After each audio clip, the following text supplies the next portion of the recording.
For decades, America has dumped trillions of dollars, thousands of men, and endless promises into the Middle East. President after president, same mistakes on repeat.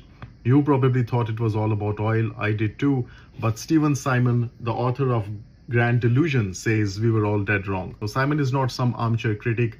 He worked inside the White House. He was a part of the Reagan administration and later the Obama administration. So he pretty much had a front row seat to whatever happened in the Middle East between 1979 and 2023. That's the period this book captures. Now, here's what he found.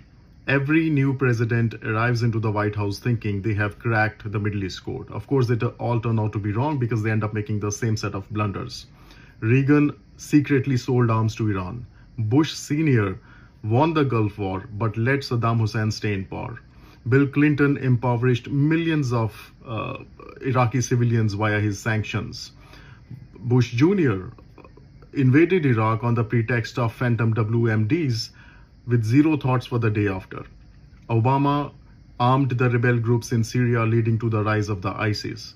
Trump, in his first term, ripped up the Iran nuclear deal and replaced it with nothing. So if it wasn't about oil, why has the USA been in the Middle East for so long? Well, Simon says for three reasons. Number one, for the prospect of beating Soviets during the Cold War. Number two, for protecting Israel. And number three, for keeping Saudi Arabia stable.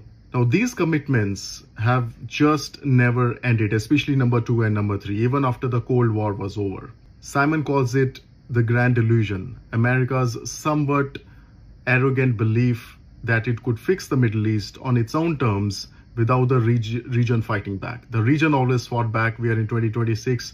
Look what's happening in the Persian Gulf and the Strait of Hormuz. Same old story. Now, if you want to understand how the world actually works, not the version that they show you on TV, on the news, no, the real version, read this book. For more such snap reviews, follow this channel.